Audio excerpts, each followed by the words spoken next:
वृंदावनेश्वरी तवैव पदारविन्दं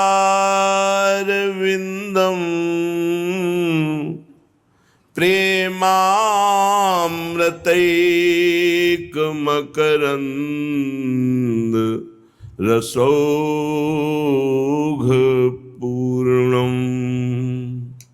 हृद्यर्पितं मधुपते स्मरतापमुग्रं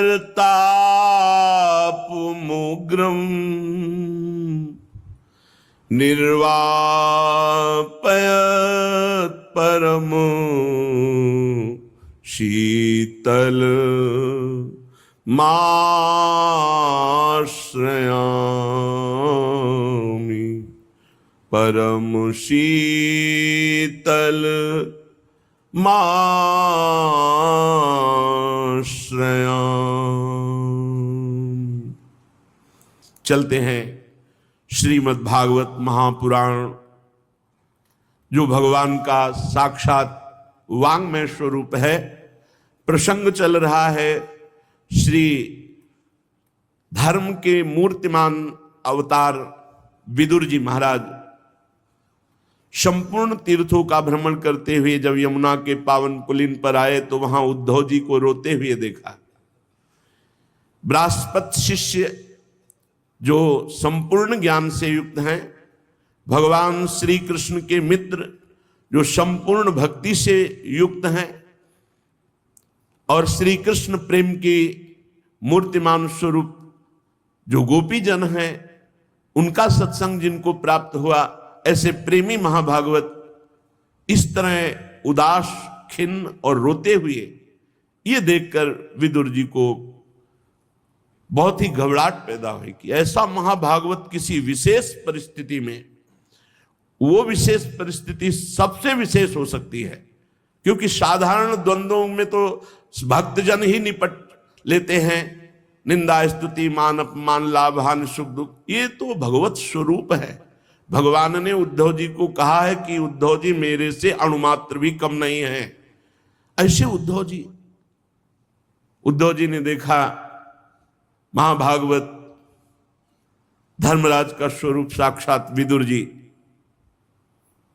खड़े हुए, हृदय से लगाया। विदुर जी ने कहा, उद्धव जी आपकी स्थिति देख करके हमें बड़ी घबराहट हो रही है, आप बताइए क्या बात है। तो उन्होंने भगवान की लीलाओं का गायन करते हुए बताया कि आज मैं श्री कृष्ण से प्रगट में रहित हो चुका हूं, अर्थात भगवान श्री कृष्ण अंतर्ध्यान हो चुके हैं। और आपने जिन जिन का परिचय पूछा, कौरववंशियों का, यदुवंशियों का, सब पधार गए। भगवान के काल ने सबको समेट लिया है।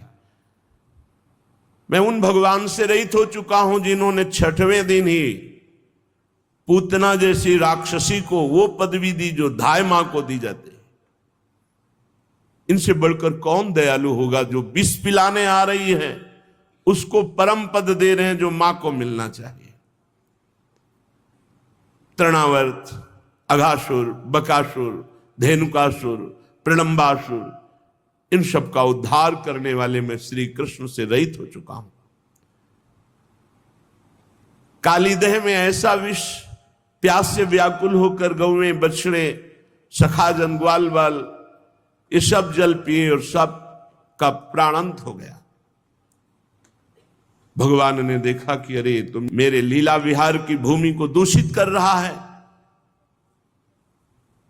अपनी अमृतमयी दृष्टि से एक क्षण में समस्त सखा, ग्वाल बाल, बछड़ा सबको जीवित कर दिया। उनको ऐसा लगा मानो मैं सो के उठाऊं। किसी को यह भान नहीं हुआ कि हमारा शरीर पूरा हो गया था। भारी विष, ऐसा कालीदेह का विष था कि ऊपर से अगर पक्षी उड़ जाए तो गिर के मर जाए, ऐसा धुआं उठता रहता था विष का।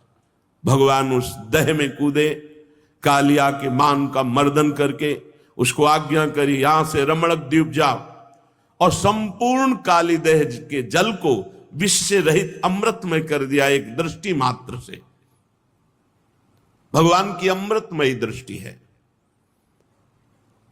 श्री भगवान ने बड़े बड़े तपस्वी जन, मुनिजन, ब्रह्म ऋषि जन, परमहंस जन और यहां तक कि स्वयं ब्रह्म विद्या जो गोपी बनी आकर, ये गोपी कोई साधारण नारी नहीं है, ये दिव्य महात्मा है जो गोपी स्थिति को प्राप्त हुए हैं।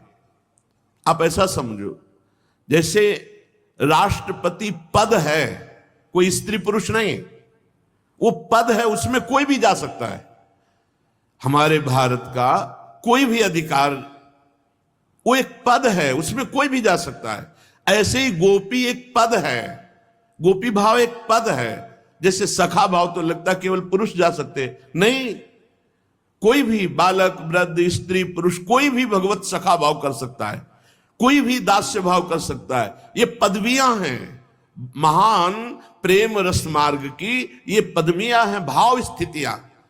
शांत भाव, दास्य भाव, सख्य भाव, वात्सल्य भाव, गोपी भाव भगवान ने उन ऋषि मुनि, उन श्रुति की ऋचाएं, उन परमहंसों की जिनके हृदय में कांता भाव प्रकट हुआ, उनको वंशीनाथ से मोहित करके अद्भुत रास सुख प्रदान किया।